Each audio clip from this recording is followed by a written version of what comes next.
You can decide to be rich, and with God's help, it's highly doable.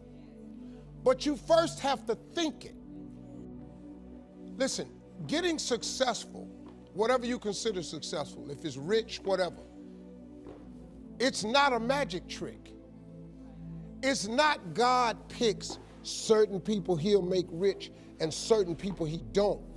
He gives all of us as his children the power of choice. You have a say-so in that. The difference between successful people and non-successful people is here. I'm no better than none of y'all. I'm not a better person than you. I'm not a better Christian than you. God don't love me more than you. None of that. If you want to be successful, you have to change this. This has to change. Listen to me.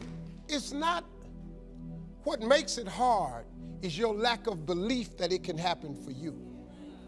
The fact of it is, though, it's very doable. See, but you got to change, though. If you keep doing what you've been doing, you're going to keep getting what you've been getting. So if you're at a place in your life and you ain't happy with it, you have to change some things. But you have to make a conscientious decision that you're going to change. And it's not dependent on anybody else. It don't matter what your mama think. It don't matter what your coworkers think. It don't matter what your siblings think. It don't matter what your children think. It don't matter. They have nothing to do with it. This decision is yours and yours alone. It's two people born in a hospital every day. It's a person that's born in a hospital that's going to get a job, and somebody born in a hospital that's going to give them a job. You get to decide which one you're going to be. You get to decide. Let me tell you something. You get to decide if I'm going to be rich, poor, mediocre, plentiful, happy, sad. You have a decision to make. Your mind, all right, here we go. This is the teaching moment. Let me give you this so you can get on with your 2019. You walk in the house, you pick up the remote control. Let me teach you how this works. And you press the power button. When I told you 2019 will be the best year of your life, but you have to claim it. You have to expect it to be the best year of your life. You have to live your life with the expectation that great things are coming your way. And that's how it works. Now let me teach it to you. You grab your remote, you press the power button. What do you expect to happen? You expect the TV to come on. Guess what? It come on. If you want to see Sports Center channel 46, and you press 46 and OK or select, what do you expect to come on your TV? Sports Center. And guess what show up? Sports Center. They got the concept of creating a remote from the Bible. See, God is tied to all of this. You better understand what I'm trying to tell you now. The Bible says, a man is as he thinketh. God created us in his image. God thought of this world. He thought of it, so he created it. So he made you just like him, that your thoughts can create things. He made you just like him. Now you can't go make earth and heaven like he did, but you can make a better world for yourself. There is a scripture, Habakkuk 2:2. It says, write the vision and make it plain, so that he who reads it will run to it. And even though it tarry means take a long time, wait for it, for surely it will come at an appointed time. That's in the Bible. That ain't in the rich people's copy. That's in everybody's Bible. The problem is everybody don't do it. But it's right there. But you got to do it. I'm just telling you, if you don't do it, it's too hard. It's almost impossible.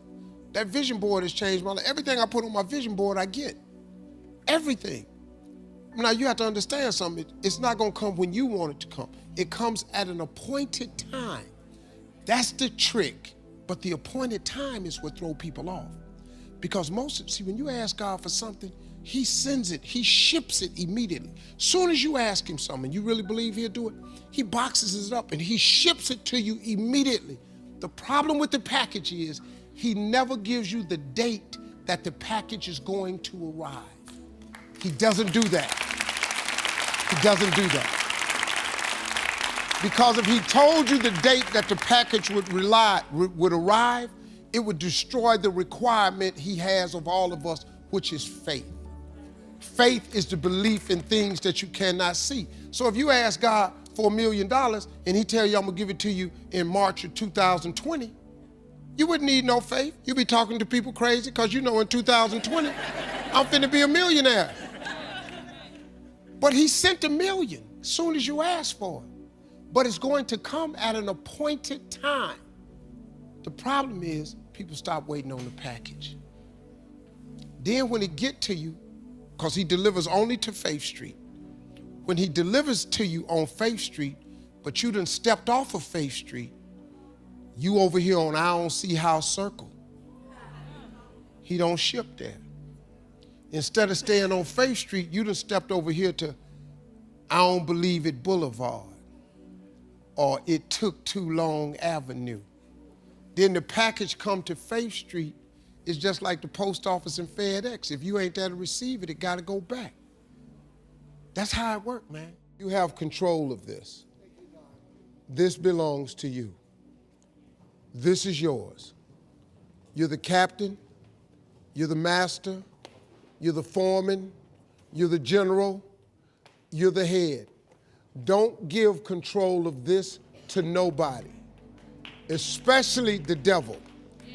Do not let Satan come in here and function and operate, because he has one mission: to keep you off course, to make you not think it's possible, to make you think that God don't hear you.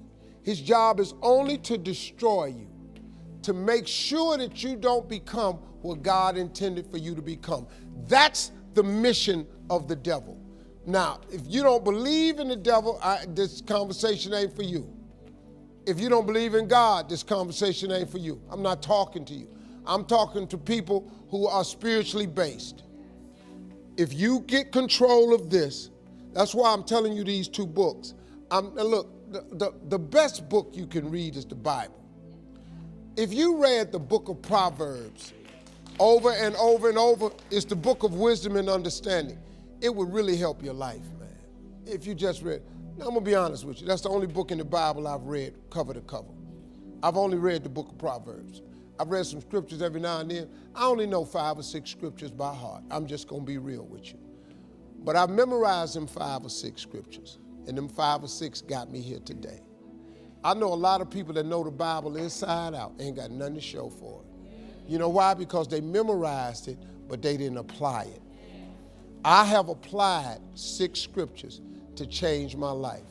But these books that I told you about, The Power of Positive Thinking by Norman Vincent Peale and The Magic of Thinking Big by David Schwartz, you know what it does? It just teaches you how this works. Once you get this, y'all, you can change everything. Do you understand? Negativity, let me just give you this and I'm gonna walk away. Negativity, you can protect yourself from negativity. And that's what stops most people, negative thoughts. You can coat your mind from negativity. It's a real simple exercise to do. I do it every morning before I walk out the door. So I walk out as a positive person. You know, I get tired sometimes. That's different from being negative, because I get mentally drained from my job at times. But to coat your mind from negativity, the way you can put a coating around your mind is with one simple thing: gratitude. Gratitude erases negativity. I'm gonna show you how this works. If you wake up in the morning and you start having negative thoughts, man, this ain't my day. I woke up on the wrong side of the bed. I'm tripping, I just don't feel myself. Every time you feel, in the middle of the day, if you feel yourself doing that, stop. Just stop for a second and start going over in your mind everything you have to be grateful for. Not everything you want, everything you already have, because what you have is substantial. You just haven't gone over the list and taken inventory in a long time. But the fact that you can walk, that's a blessing. The fact that you woke up, that's another blessing. The fact that you can see, think, reason, that's another blessing. The fact that you can go somewhere and get yourself something to eat, that's another blessing. The fact that you can go and turn the key and call someplace home, that's another blessing. The ability to dream is a blessing. The fact that you have an opportunity to get it right is another blessing. The fact that you're beautiful, that's another blessing. The fact that you have any measure of health, that's another blessing. And I'm just talking to you, I don't even know you. I could give you 50 things you ought to be grateful for right now. I don't even know you. Start coating your mind with gratitude. It'll change everything for you. The biggest thing that always troubled me was my imagination, because it was so big when I was a kid. You know, I grew up poor, but I was always imagining stuff. You know, my mama, once a month, would buy a travel magazine at the grocery store. My father used to be so pissed off. Bill, why we spending this money? Because we were poor. She said, Slick, we ain't got no money to take this boy nowhere. But if he can look in these magazines, maybe one day, it'll cause him to want to travel. I've been to so many countries around the world because of that magazine. I just wanted to go see stuff. My mama had enough sense to plant that seed in me. It's like at Christmas time, we used to get in the car, and my daddy used to take us to the suburbs so we could see the lights.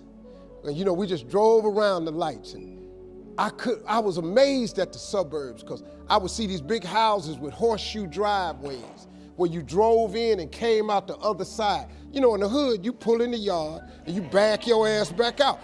I did not understand who the hell that made these driveways where you can go in one side and come out the other. So I told my daddy one time we was riding, I said, Daddy, why don't we get one of them houses? He said, boy, I ain't got no money for that, but that's what I'm bringing you out here for. He said, one day you'll be able to get one of them houses. Let me explain something to you. Because of that right there, I've probably had in my lifetime now about 11 homes. I got 4 now in different states. Every house I own got a horseshoe driveway on it. I don't. If the house ain't got no horseshoe driveway, I don't want it. Because I could not understand why we was backing our ass out this driveway. When they was living, they told me one time, they was sitting up watching TV. My daddy looked at my mama and said, Bill, he called my mama Bill, he said, can you believe that this little boy we had on TV? She said, Slick, I can't believe this. I used to send my daddy $5,000 a week. You know, when I first got on TV, I was making $55,000 a week, so I sent my mom and them $5,000 a week. When I got into Kings of Comedy, my father was still living. I showed my daddy one time how much money I made. He said, boy, it take me 4 years to make this kind of money. So I was able to give them something with my life. I always wanted God to just lift me up, so before my mom and them left this world, I could give them something. I bought them everything, man, houses, cars, furniture. I bought them everything I could think of. I tried.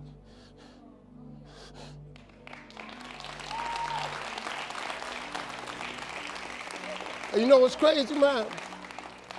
I'm 62 years old. I still want them. Be proud of me. I'm still hoping that they in heaven watching me. And they see me turn into somebody. That's all I ever wanted. It was in my imagination to take care of them. Everything that's in your imagination, God gonna make it come true for you. You just got to believe that. God make dreams come true. He take poor kids with speech impediments and put them all over TV. He take drug dealers and turn them into doctors.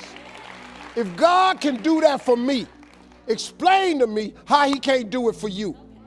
You just got to believe, man. Don't ever give up. And keep believing, because God is real. Don't you listen to nobody telling you God ain't real. They done lost their ever-loving mind. God is more real than anybody I know. If it wasn't for God, I wouldn't even be here today. I'm telling y'all, I appreciate it. Thank you.